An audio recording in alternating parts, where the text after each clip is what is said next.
Hi everyone. Following on from our Newport testing a few weeks ago, we met professional triathlete Paul Ruttman, as well as author and time trialist extraordinaire Michael Hutchinson at the Lee Valley Velodrome, home of the 2012 London Olympics. It's an amazing facility and we really enjoyed our time there. If you're in London and you haven't been there, it's worth the trip. Even more so if you can book a taster session and get on the track. So we're continuing to evolve our testing experience, and Paul was a great athlete to work with for that. Just as a reminder, BodyRocket is the world's only direct force drag measurement device. That means fast, reliable drag measurement, but it also means we're splitting the rider from the bike and measuring just the drag on the rider.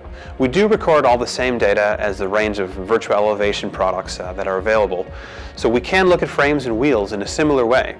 But BodyRocket's strength is the ability to measure the 80% of aero drag that comes from your body.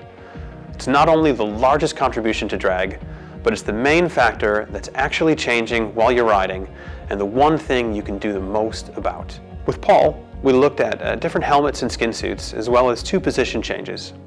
Generally, you're going into a test with a plan, but if a particular path of changes just isn't working, it's nice to see that early on so you can change up the plan and move on to something more useful.